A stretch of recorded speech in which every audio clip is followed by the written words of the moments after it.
नमस्कार मेरे किसान साथियों, आपके चैनल एग्रीबडी अदैत में आप सभी लोगों का स्वागत है। दोस्तों आज मैं आप सभी लोगों को जानकारी दूंगा। बहुत से किसान इस समय फ़ोन कर रहे थे, करीब हो गए 15 दिन। फेसबुक पे मैसेज कर रहे हैं, व्हाट्सएप पे मैसेज कर रहे हैं कि सरमाई चेचक का और एक आलू में काली सुंडी मतलब काला छेद हो जाता है, उसके बारे में जानकारी दो। आलू की बुवाई का समय आ रहा है तो बुवाई में क्या क्या हम तैयारी करें।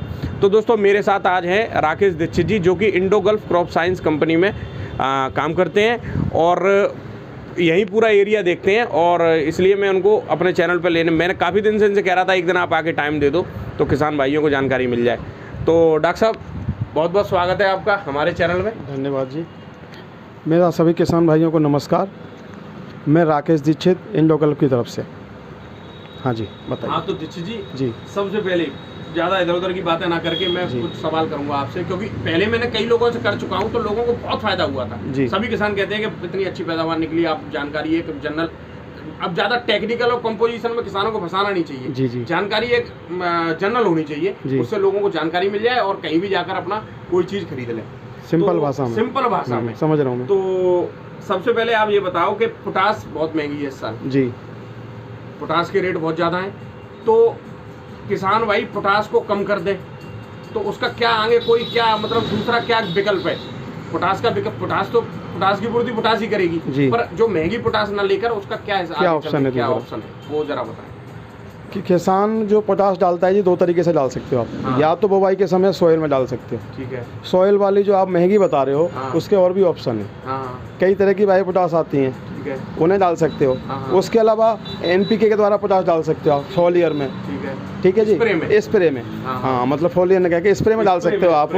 स्प्रे के द्वारा आप दे सकते हो उसे, जैसे 13-0-45 आता है। हाँ। आप उसका स्प्रे करा सकते हो। कितने दिन पे जैसे आलू बुवाई के जैसे अभी पोटास लोग कम डालते हैं जमीन में। जी, जैसे महंगी पोटास है जी, तो जैसे एकड़ में डाल दें लोग 50 किलो, और उसके बाद जो 13-0-45 का स्प्रे कितने दिन बाद करना चाहिए आलू में? जैसे आप पोटास डालता है यहाँ लगभग 10 से 15 किलो पर बीघे। ठीक है जी। हाँ। तो आप उसे 30% पे ले आओ उसे। ठीक है। बाकी जो है 2 बार दे सकते हो आप। हाँ। जैसे डबल 13-0-45 2 स्प्रे में दे दो, वो पूरा कंप्लीट हो जाएगा। कितने दिन बाद आलू बुवाई के? आप 35-40 दिन पे एक स्प्रे। ठीक है। एक 50-55 दिन पे। ठीक है। दोनों में लगा सकते हो आप। तो उससे पोटास की जो एफिशिएंसी है वो पूरी हो जाएगी। ठीक है। नहीं वैसे बहुत लोग क्या 20 किलो का बीघा भी लगा देते हैं। नहीं ज़्यादा ओवर देने से कोई फायदा नहीं है जी। 20 बीघे जब फार्मर का बजट जब गड़बड़ा रहा है तो उसे मतलब रास्ते में लाने के लिए कुछ न कुछ करना पड़ेगा आपको, नहीं तो फार्मर कॉस्ट बहुत बढ़ जाएगी। नहीं बिल्कुल सही बात है। और वही विकल्प है जी, आप स्प्रे करा सकते हैं। दूसरा सवाल जी, चेचक के लिए इतने फोन आते हैं कि चेचक शर्मा जी आती है हमारे खेत में, तो चेचक पहले तो चेचक के लिए बताओ, चेचक आती क्यों है ये खेत में? चेचक आती है ज़मीन में फंगस की वजह से। अच्छा। हाँ, अगर आपकी ज़मीन में फंगस है वो उस समय एक्टिवेट हो गया तो चेचक आएगी। अच्छा। सबसे पहला इलाज है कि आप अच्छा सीड ट्रीटमेंट करो। सीड ट्रीटमेंट बढ़िया शुरुआत जो होती है सीड ट्रीटमेंट से होती है। आप अच्छी दवा से बढ़िया फंजीसाइड से सीड ट्रीटमेंट कराओ। ठीक है जी, वहाँ से कवर होगा आपका। फिर उसके बाद जब आप ज़मीन तैयार करवाते हो उसमें कई सारे हैं आपका, जैसे ट्राइकोडर्मा हो गया और अच्छे फंजीसाइड हो गए, कैल्शियम है, बोरोन है, सल्फर है, इनका ज़मीन में यूज ज़्यादा कराओ। ठीक है। तो आपकी जो है बहुत हद तक कंट्रोल होगा। दानेदार लगानी चाहिए ज़मीन में, कौन सी लगानी चाहिए? आप दानेदार जैसी अवेलेबिलिटी दानेदार लगा सकते हो। 80% WDG लगा सकते हो, 90% WG लगा सकते हो। अच्छा। कुल मिला के ज़मीन में सल्फर जाना चाहिए। सल्फर बहुत जरूरी है जी। और सल्फर ले लो, बोरोन ले लो। सल्फर बोरोन और कैल्शियम। बोरोन की क्या डोज रहनी चाहिए? बोरोन की जी कई तरह के बोरोन आते हैं, अब आप डिपेंड करता है कि आप कौन सा बोरोन डाल रहे हो। अच्छा। एक 10% आता है, एक 20% आता है, ग्रेनुअल भी आता है। अच्छा, तो वो तो जहाँ से खरीदेंगे वो बताएंगे आप कैसा बोरोन डालते हो। का भी तो आता है बोरोन? मेरा आता है जी 20% वाला आता है। किस नाम से आता है वो? मेरा आर बोरोन करके आता है। बढ़िया रिजल्ट है, बढ़िया बोरोन है, मैंने इस्तेमाल किया है। हाँ जी बहुत अच्छे रिजल्ट। तो आप उसे फोलियर में करा सकते हो, चाहो तो ज़मीन में भी लगवा सकते हो। अच्छा, बोरोन दोस्तों जरूरी है जी। और बोरोन के साथ में आप सल्फर का भी प्रयोग करें, क्योंकि समझे कि चेचक आती क्यों? चेचक आती है फंगस, जमीन में फंगस की वजह से। कुछ लोग कहते हैं कि हमने पिप्रोनिल लगा दी जमीन में।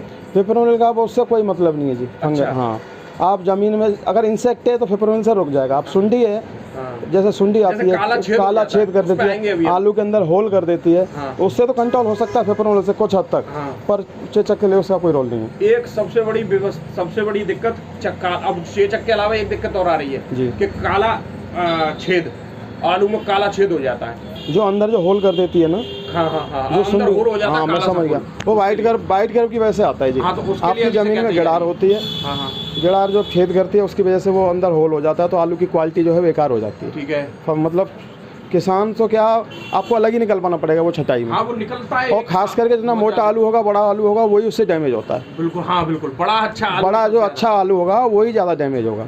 तो उसके लिए आप हमारा थाइमेथॉक्सम आता है सितारा के नाम से, एक फिप्रोनिल आता है, ठीक है, सीरीजेंट प्लस के नाम से, ठीक है, ऐसी फॉर्मुलेशन। आप उन दोनों का 500 ग्राम और 500 ml के हिसाब से किसी खाद पे या वैसे आप ज़मीन में डलवा सकते हो। ठीक है, सॉइल तैयार कराते समय या पहले खाद में, बिल्कुल, या तो पहले यूरिया फेंक के 25 दिन की स्टेज पे, 25-30 दिन पे उस समय लगवा सकते हो, यूरिया कोट करा के दोनों का, यूरिया कोट, या आप जमीन तैयार कराओ उस समय लगवा सकते। अच्छा, तो इसका एकड़ के लिए थाइमेथॉक्सम की डोज कितनी रहेगी? 500 ग्राम जी, 500 ग्राम 1 एकड़ में, और फिप्रोनिल भी 500, और फिप्रोनिल भी 500 ग्राम पर एकड़, 500 ml, और जो गोल वाला, हाँ लिक्विड वाला, ऐसी फॉर्मुलेशन में आता है, लिक्विड वाला, दोनों को मिला के यूरिया कोट कराओ और फेंकवा दो। अच्छा, हाँ वही तो, जहाँ जैसी उपलब्धता है किसानों को, हो सकता है कि इंडोगल्फ का नहीं मिले। जी, हाँ, जो जैसे मिलता है समय के हिसाब से आप वो डलवा सकते हो। वो आप यूरिया में कोट करा के इसको पहली बार यूरिया फेंकने पे फेंकवा दें। हाँ, पहले जब आप यूरिया लगाते हो 25-30 दिन की स्टेज पे उसमें लगवाओ, कोट कराओ और फेंकवा दो। और चाहे जमीन में बोआई, चाहे जमीन में सॉइल तैयार कराते हो उसमें भी डोज यही रहेगी? सेम डोज है जी, सेम डोज जी। उससे फायदा मिलेगा? उससे पूरा फायदा मिलेगा जी। काला जो छेद है, हाँ, जो वाइट कर्व होती है उसमें। और इसमें इसके साथ कोई और विकल्प जैसे क्लोरोसाइफर का लोग, हाँ, फिर क्लोरोसाइफर करा सकते हो आप, बाइफेन-3 ने, इस तरह से कई सारे टेक्निकल डलवा सकते हो। ये सिंपल है, आप फार्मर को लगाने में दिक्कत नहीं है, यूरिया कोट करो और फेंक दो।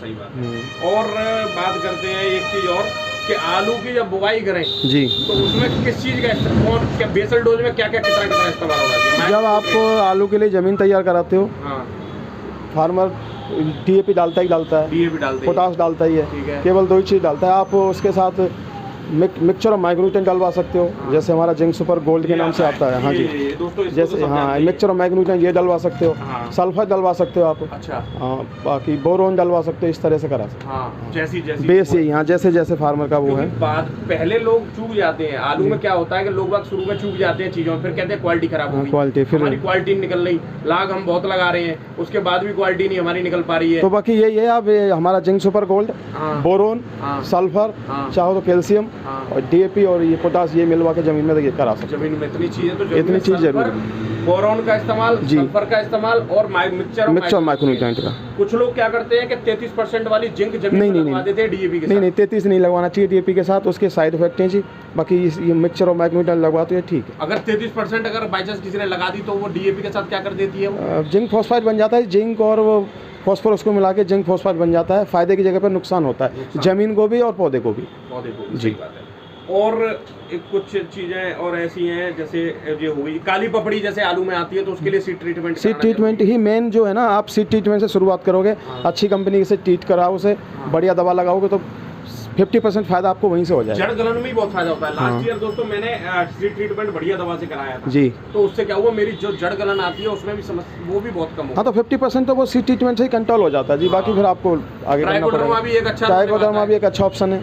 ट्राइकोडर्मा से आप जमीन में लगाओ, बहुत अच्छा ऑप्शन है। पूरा उसका बनाने की विधि, उसका जो प्रोसेस जो है लंबा है, बस लंबा है पर है बढ़िया। घबरा जाते हैं लोग उसके ना, तो लंबा है पर बढ़िया है जी। बायो है, स्लो काम करता है। और एक चीज़ और ये बताइए कि जो आलू कुछ लंबी चाल का हो जाता है लोगों का जी, लोगों के सबसे ज़्यादा मन में रहती है हमारा आलू लंबी चाल का कैसे हो गया। अब मेरे वही सीड दूसरी जगह पे गोल है और मेरे खेत में आके लंबा लंबा हो गया, ये क्या कुछ कारण होता है इसका? देखो जी, लंबा और आलू मतलब टेढ़ा आकार उसका बिगड़ जाना। हाँ, आकार वो जमीन के ऊपर डिपेंड करता है। अगर आपकी जमीन सही तरह से तैयार हुई है, जुताई बढ़िया है, वहाँ गोल रहेगा। अच्छा, आपकी ज़मीन डेलेदार है, वैसे टाइट ज़मीन है, वहाँ जुताई प्रॉपर नहीं हुई, तो वहाँ उसका साइज खराब होना ही होना। अच्छा, हाँ, ऐसा भी होता है। ज़मीन की जुताई के ऊपर डिपेंड करता है। अगर आप अच्छी जुताई करते हो, बढ़िया आप ठीक से ज़मीन तैयार कराते हो, तो साइज आपका नेचुरल रहेगा। सही बात है।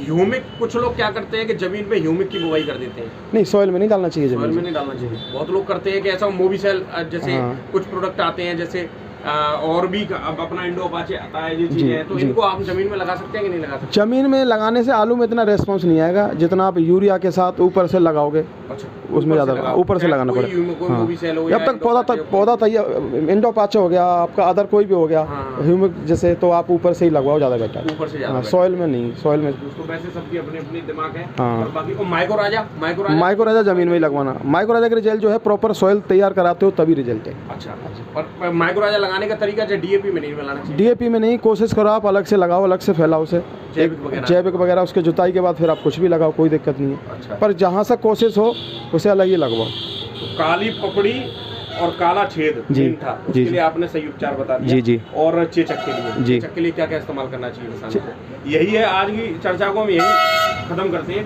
अब आपसे मैं धीरे, आपको थोड़ा कष्ट करना पड़ेगा क्योंकि किसान बहुत जुड़े हुए हैं। आप आते रहिए थोड़ा सा, तो आगे चल के जैसे स्टेप बाय स्टेप आलू की बुवाई हो जाएगी तो फर्स्ट स्प्रे में क्या इस्तेमाल करें, ये सब चर्चा करते रहेंगे चर्चा। तो दोस्तों ये थे मेरे साथ दीक्षित जी, जो कि इंडोगल्फ क्रॉप साइंस में है, सीनियर सेल्स एग्जीक्यूटिव। और दोस्तों MSc शायद एग्रीकल्चर है। तो दोस्तों डॉक्टर ही है दोस्तों ये। तो धन्यवाद आपका बहुत बहुत धन्यवाद के लिए साहब। थैंक यू, धन्यवाद दोस्तों। वीडियो अगर अच्छा लगा तो